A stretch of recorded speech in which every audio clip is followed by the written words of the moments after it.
Admiraba a la gente que hablaba de sus vicios como si fueran parientes lejanos a los que había aprendido a soportar, pues no podía renegar de ellos. Hice esto y otras cosas. A mí tampoco me interesa recordarlo. Al igual que el me conozco, se refería de forma directa a una esfera de la experiencia humana en la que solo tenían acceso los demás. Yo no. ¿Cómo deseaba poder decir una cosa así algún día? Como por ejemplo, que no me apetecía recordar lo que había hecho la noche anterior. En pleno esplendor matutino, me preguntaba cuáles eran las otras cosas que necesitaban de una ducha.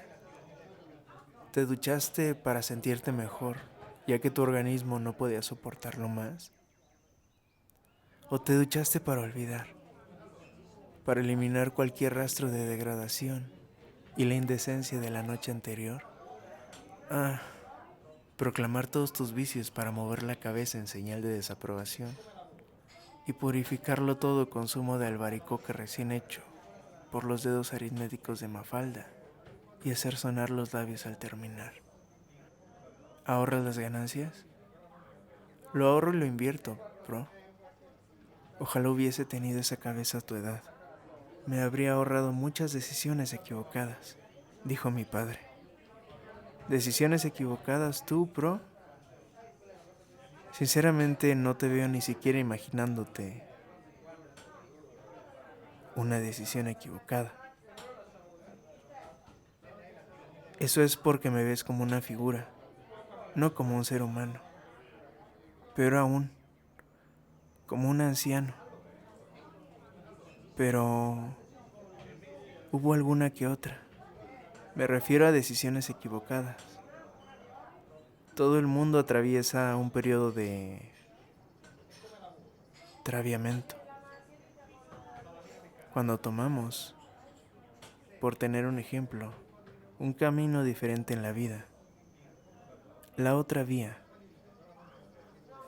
el propio Dante lo hizo. Algunos se recuperan, otros fingen hacerlo, otros nunca vuelven. Algunos se relajan incluso antes de empezar y otros, por el miedo a no tomar decisiones, se encuentran siguiendo un camino equivocado durante toda su vida. Mi madre suspiró de forma melodiosa. Era la manera de avisar a los presentes de que esto podía convertirse en una conferencia improvisada de aquel gran hombre. Oliver comenzó a romper otro huevo. Tenía unas bolsas enormes bajo los ojos y un aspecto adusto. A veces el traviamento resulta ser el camino correcto, o tan bueno como cualquier otro.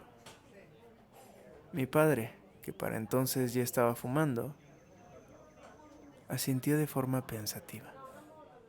Esta era su manera de hacer patente su desconocimiento del tema y su disposición a rendirse ante los que sabían al respecto.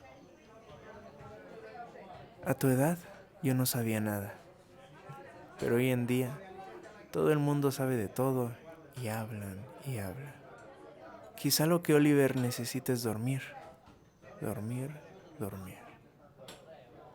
Esta noche le prometo, señora P, que no habrá ni póker ni bebida. Me pondré ropa limpia, revisaré mis manuscritos y después de cenar veremos todos juntos la tele y jugaremos a canasta, como los viejitos en Little Italy. Pero antes, añadió con una sonrisa de satisfacción, necesito ver a Milani un momento.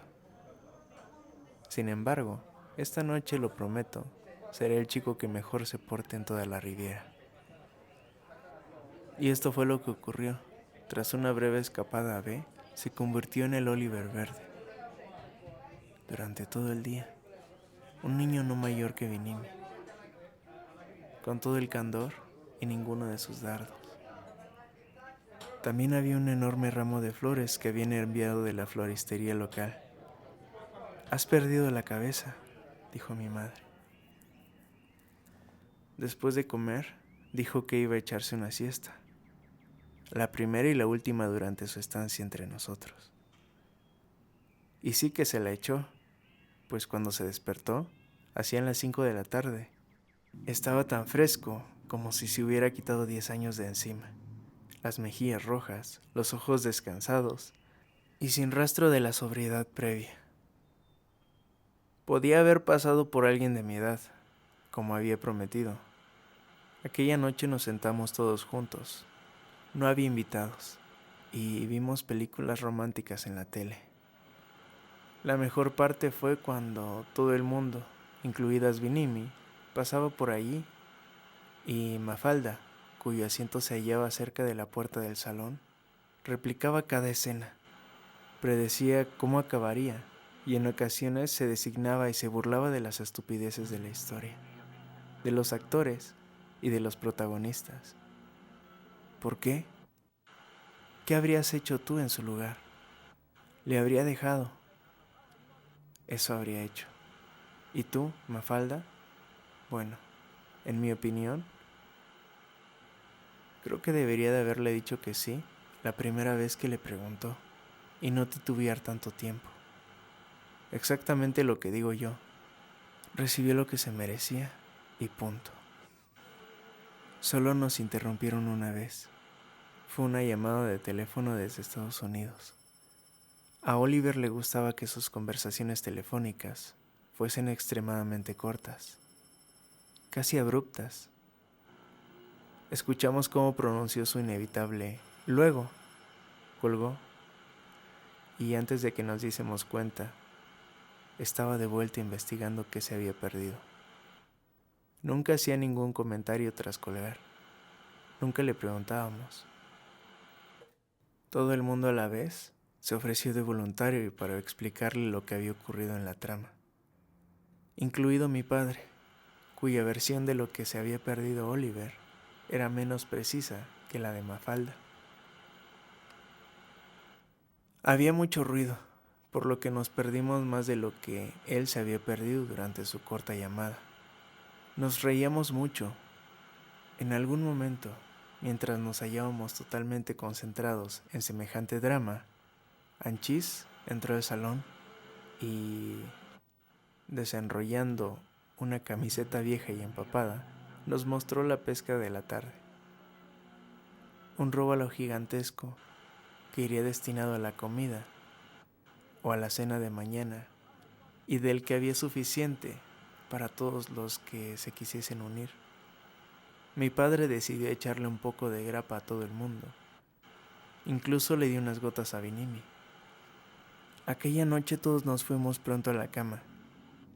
El día siguió siendo agotador, pues cuando me desperté ya estaban retirando los utensilios del desayuno.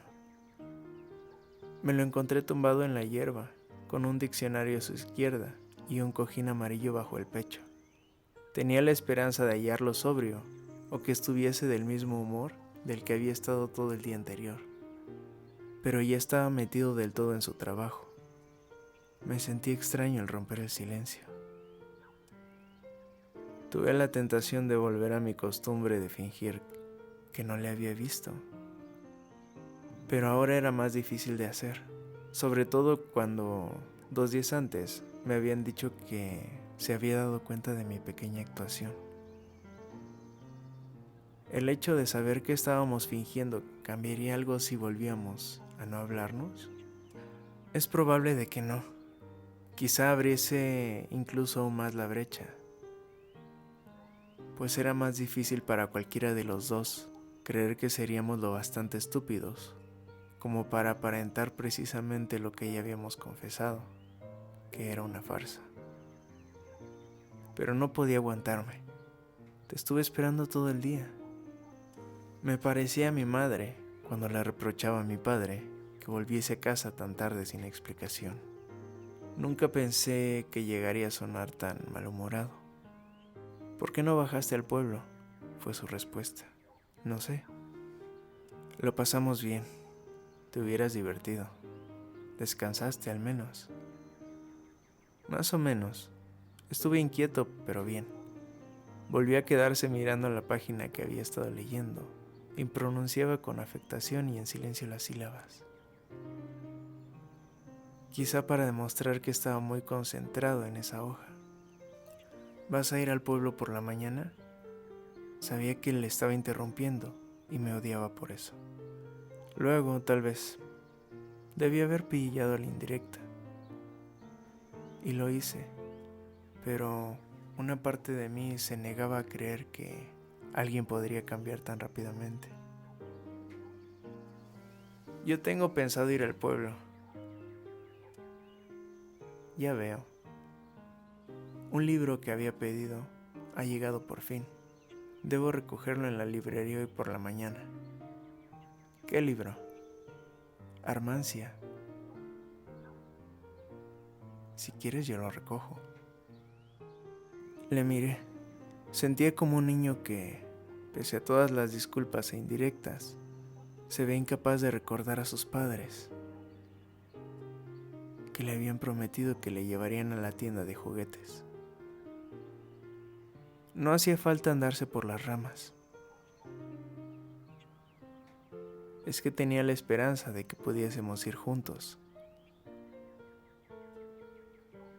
¿Te refieres a como el otro día? Añadió como si estuviese ayudándome a decir lo que no me atreví a mencionar yo solo. Pero a la vez complicando las cosas, al fingir no acordarse de las fechas exactas. No creo que se vuelva a repetir nada como lo del otro día. Quería dar la sensación de mantener la nobleza y la gravedad de mi derrota. Pero sí, algo así. Podía mostrarme también indeciso. Que yo, un chico extremadamente tímido, encontrase el valor para decir algo así cuando podía ser debido a una cosa. Un sueño que había tenido 2 o 3 noches seguidas. En el sueño, Oliver me había estado suplicando con estas palabras: me matarás si paras. Pensé que recordaba el contexto, pero me avergonzaba tanto que me mostraba reticente, incluso frente a mí mismo. A admitirlo, había echado una cortina a su alrededor y solo podía echar alguna ojeada furtiva y precipitada. Aquel día pertenece a un pliegue temporal totalmente distinto. Deberíamos de aprender a no menear las cosas. Oliver me escuchaba. La voz de la experiencia es tu más valioso rasgo. Él había levantado los ojos y estaba mirándome fijamente a la cara, lo que me provocó una sensación de incomodidad. ¿Te gusto, Elio? ¿Que si me gustas? Quería sonar incrédulo, como si estuviese cuestionando que él lo hubiese dudado. Pero entonces me lo pensé mejor y comencé a suavizar el tono de mi pregunta con un intencionado y evasivo quizá, que supuestamente debía significar por supuesto. Cuando de repente suelto que si me gustas, te idolatro.